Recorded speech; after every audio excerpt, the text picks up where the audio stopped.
Good morning, you listen to FloorDaily.net, and I'm Kemp Harr. This morning my guest is Randy Weis, the CEO and founder of RD Weis. Randy, how you doing? I'm doing fine, Kemp. Good to be back on Floor Daily. Yeah, it's good to talk to you. Let's just set the stage real quick. Most people know you're a commercial flooring contractor with a heavy slant toward maintenance. You've got 7 branch locations. You're in the Northeast area, mostly New York State, Connecticut area, right? Connecticut, New York State, and we've consolidated a couple of those branches, so we're down by a couple, but we are a multi-location operation. And you're a diversified company. We are a diversified company for 16 months now. Yeah. Just tell us how business was last year compared to the year before. Well, as you started out, Kemp, you said that we're probably best known as a service provider, heavy into the maintenance arena.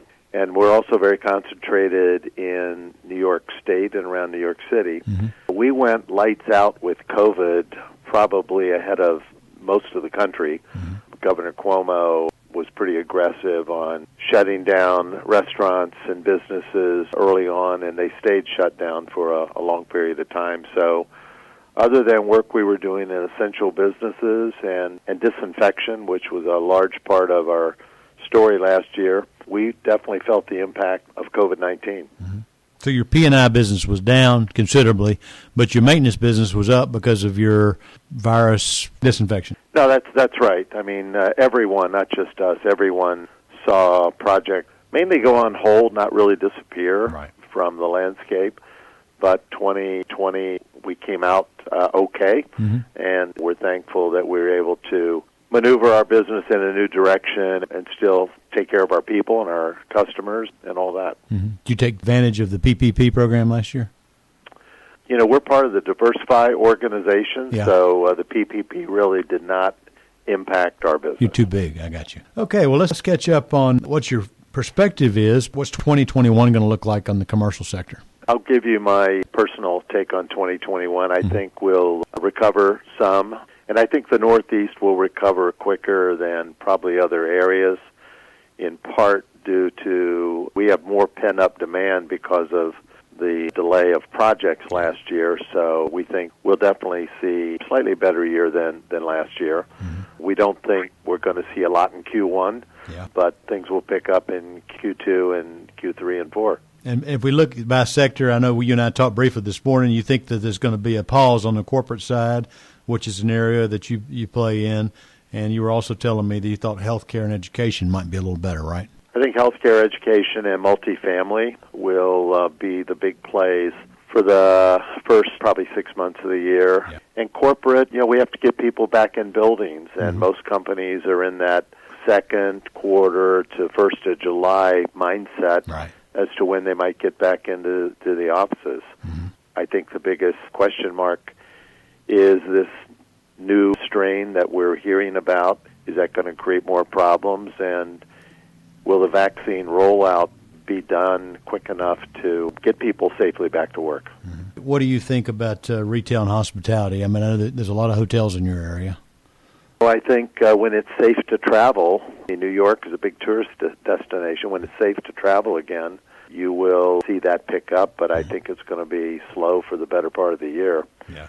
The other thing that's unique about the New York City market is we rely heavily on public transportation. Right.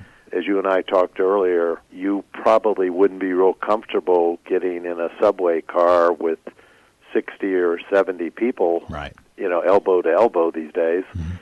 So I think it's going to take a while for the hospitality and restaurant business to really come back. Well, same, and on the corporate side, the elevator is very similar in situations. That's going to hold us back a little bit, too. So let's catch up on a couple other little things. I was just looking at your website. I got to compliment you. Your website's fantastic. You've got a menu bar across the top, similar to Floor Daily, but, I mean, you've got the products, services, recent projects is like eye candy. Fantastic. You got a lot of great images there, and you've got your whole team there in your about section, which is good.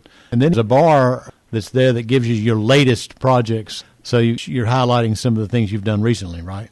We are. As you know, we've always been very committed to social media as a way to get the word out to more people in a lower-cost fashion, and our website is a big part of it.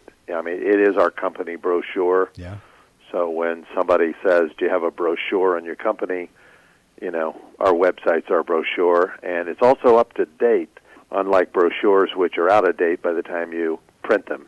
I see you've done a webinar on the return to work. We were asked by Buildings Magazine and today's facility manager to do a CEU-type webinar, which really got into the weeds on the different approaches you can have for disinfection and how to make offices and buildings safer for return to work. Like we said earlier, that was a very big part of 2020 for us, so we wanted to share publicly with some of the things we've discovered about disinfection and give companies as unbiased of a path forward as we could on what they might consider. Mm-hmm.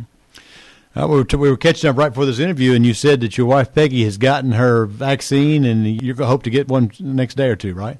That's right. They opened up my group at 12:01 last night, and I couldn't stay up long enough to get a spot, but she somehow was able to get one, so she's getting hers today. Okay. Hopefully you'll get one the next day or two. And, it's going to be interesting to see how fast we get vaccinated and how fast we get back to wanting to read on the subway and an elevator. Could be this is all behind us by the middle of the year, you think, or not? Well, I think there's two phases to it. I think there's a psychological part of it. I think psychologically by the middle of the year, we'll all be in a much better frame of mind from a overall compliance to the vaccination process and results there.